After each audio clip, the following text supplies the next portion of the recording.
I would want to handle or talk about physical chemistry as a portion. So let me just quickly share the screen from my side. All right. So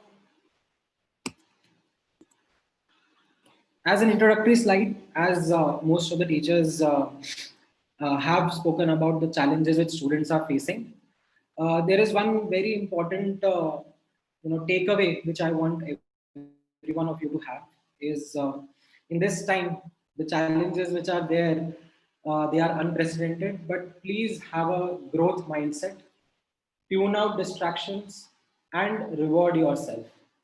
These are three important learnings that I personally have understood over the past couple of months in order to be productive. If I kind of get into a mindset where I think that, oh, this is too hard and difficult, I'll not be able to handle this challenge, then naturally that negative mindset kind of becomes overwhelming. So please, Jasa, Acharya sir and Gaurav sir have mentioned that it is something which is extremely crucial.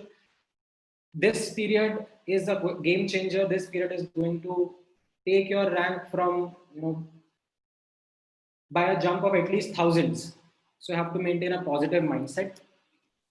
And also, to the parents, I would also want to, request that these students have been putting in a lot of effort, since the last 1.5 year. And the amount of effort that they put in, they have no weekends, they have no breaks in between. All they are doing is continuously studying, and whatever little solace they used to get in an offline manner, where they used to get an interaction and motivation from the students as well as teachers around them, has also reduced drastically. So it becomes very important for parents also to play a role and reward these students with the small intangible or tangible benefits, so that they keep themselves motivated. Now, coming to the topics that are there in physical chemistry, I have tried to use a 2 by 2 matrix to help you classify the physical chemistry chapters into as per their weightage and their effort. Now, as you can see, there are clearly some chapters which are high weightage and low effort. There are clearly some chapters which are low weightage and require high effort. So this definitely gives you the important takeaway that you should know your topics in the context of the final exams, as the other teachers have also talked about. MT may, like, we used to have a greater weightage for the recent topics, but keeping in mind the final examination, you should have a clear idea about which topics are of a greater weightage. Along with that, I have added the perspective of how much effort it takes in to prepare those chapters. So accordingly, you can prioritize. Then, going at a chapter level detail, I have come to this understanding that there are three levels of preparedness for each chapter. So there is a level 1 where the students talk about that I somehow was not able to concentrate in that chapter. I was not able to make even proper notes. Then there are students who have this kind of preparedness level. We call it level 2, where they attended the lectures regularly, they were able to grasp the chapter well, they solved the booklet, they did the homework, but now somehow they lack the confidence. And there are certain chapters in which students are quite well prepared. They are seeking challenging questions in that chapter. They're like, we are quite robust in terms of the problem solving that is asked in this particular chapter. So I would request these students that after they have done the prioritization of the chapters based on the effort that is required, based on their weightage, they should analyze each chapter based on the level of preparedness. Now, in the context of physical chemistry, once you have understood that chapter ka level of preparation, how you should target that particular chapter. In case you are at level 1 with that chapter, then the priority should be first to get hold of the notes. Okay, make sure whatever gaps are there, you cover them. If problem solving is to be taken care of, then you should start with NCRT exemplar questions. They are very fundamental, very basic, trying to question the, small, but fundamental aspects of the chapter. And then prepare from the question banks that, I have shared with the students, since the syllabus started. There is this PDF file of chapter by chapter in which there are level 1, level 2 questions. Similarly, other teachers would have also recommended you a very easy book to begin with. For example, there is this one book from MTG publication. I remember the name of the author, Bindu Mangla. Like, that book is also something which is meant for students to, kind of self-study. If they have missed a certain chapter, they kind of take the theory in a very concise, step-by-step manner with problems along with them. For level 2 preparedness, like if the students have solved the booklet, have done their homework well, but are lacking confidence, that is primarily because they have not practiced those questions over a significant duration of time. Like, they would have done it well when they were preparing for the chapter when it was ongoing, but right now they lack confidence. So all you need to do is resolve. Okay? And I strictly advise, don't reread. Like, it is not something that you have written the solutions for those questions, so you are just reading those solutions. No, you would have these shortlisted questions in your booklet, in your test papers and assignments, which you would have prepared and highlighted, so you rework on those questions. Then for students who have level 3 preparation in a particular chapter, I would advise them to not to go for books. Okay, not to go for any new book to get new set of questions. They should rather focus on revision packages that are advised by the coaching classes. So there is like Rank Booster, there is Ranker study material. So these are like condensed revision packages in which they have designed questions primarily from the perspective of challenging questions, thoroughness of the chapter. So if you have level 3 preparation in chapters, then you should target this kind of material. Now, once you have analyzed, where you stand in terms of chapter by chapter detail, the next step is to plan. Now, before you start to plan, there is this very important aspect which Gaurav Kothari sir also highlighted very clearly, that you have to strike a balance between what is ongoing and what has to be revised. And always, without fail, ongoing syllabus is priority number 1. That is not to be compromised at all. Whatever is being taught during the last couple of months, in general, has a higher weightage. Like physical chemistry, of course not, but for other topics also it is very important, or other subjects it is also very important that ongoing topics must be not sacrificed in the name of revision. So ongoing syllabus, the targets are guided by teachers, what you have to do on a regular basis, what homework, but the revision part is something which has to be self-planned, right? So for example, in physical chemistry, let's say if, I talk about the planning part, then let's focus on the right-hand side of the screen.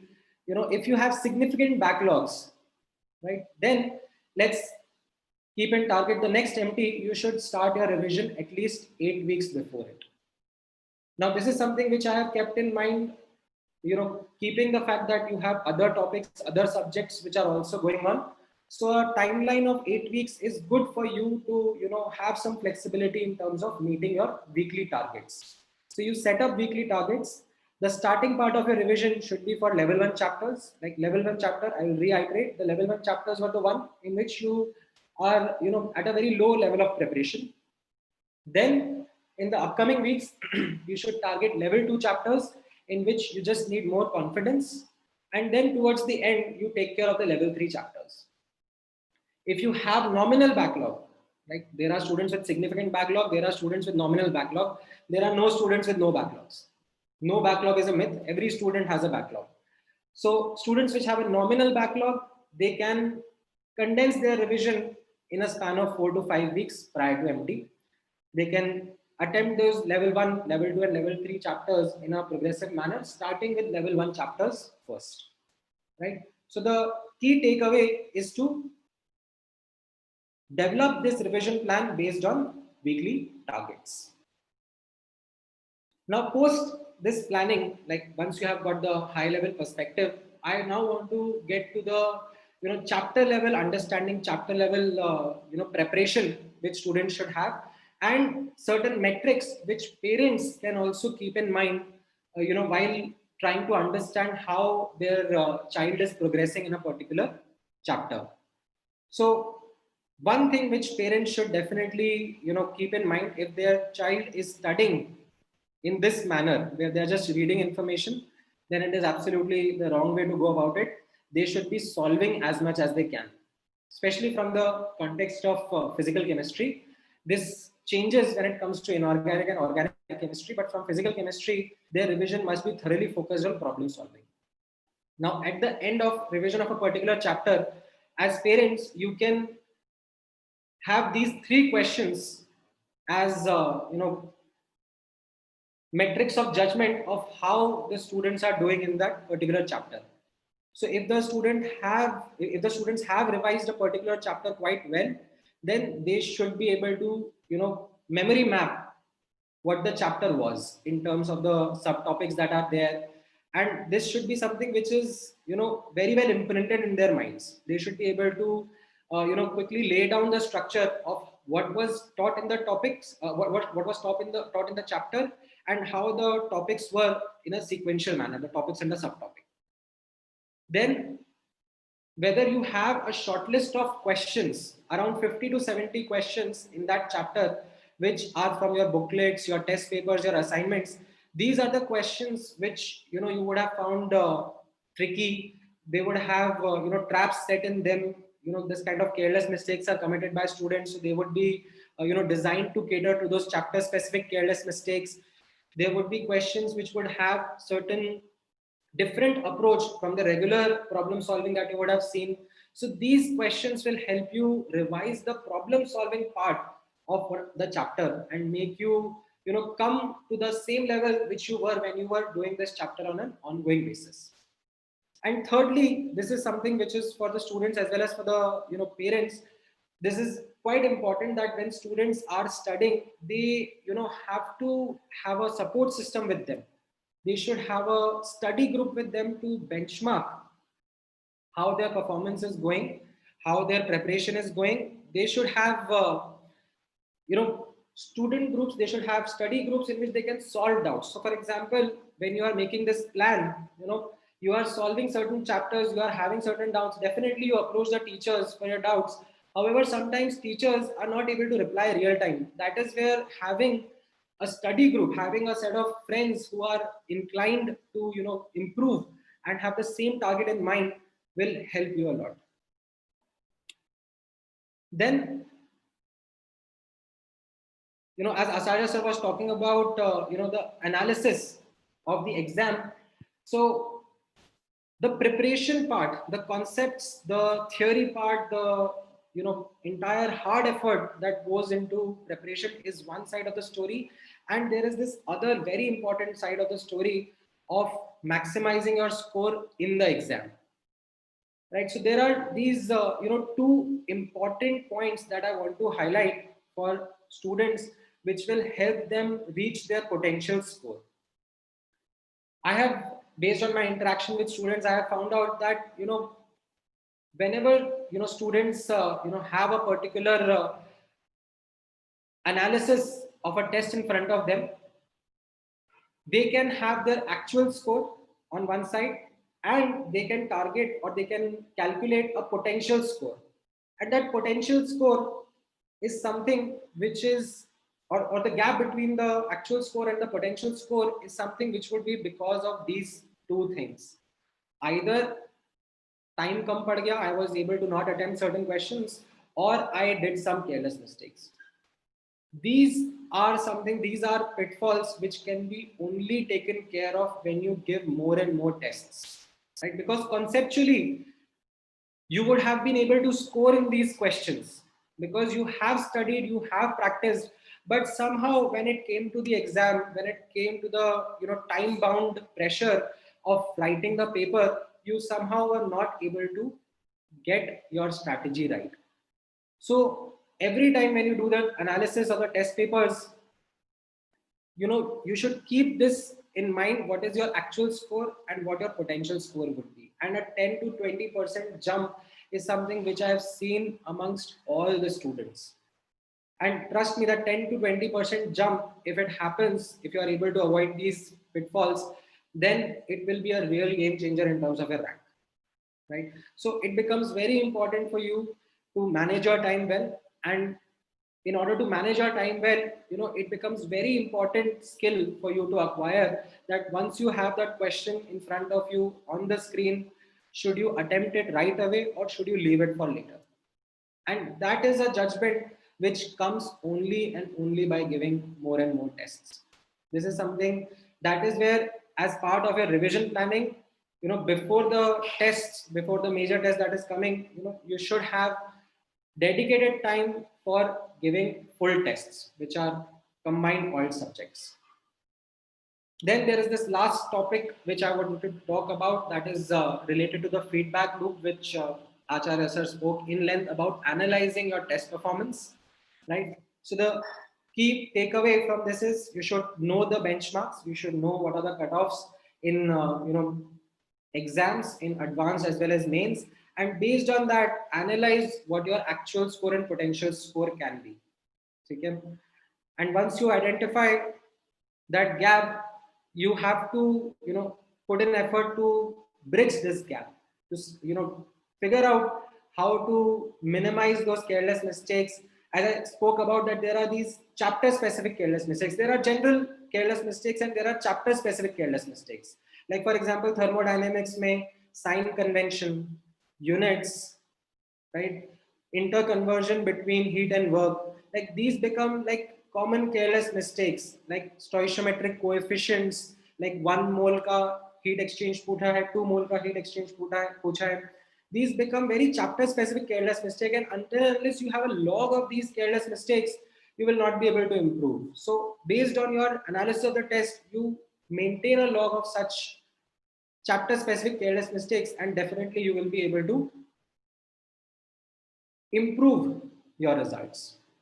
And now finally, I would answer the most seeked question that a lot of students have been asking me, that when will we resume the remaining chapters of physical chemistry? So as soon as one of the track of maths or physics gets over, which is likely by the mid of this week or towards the later part of this mid of this month or later part of this month, we are going to begin with the remaining chapters of physical chemistry. And those chapters are not that lengthy. They have a weightage, but they are not lengthy. So the time frame that we have is going to be adequate to cover those chapters. All right, so that's it from my side.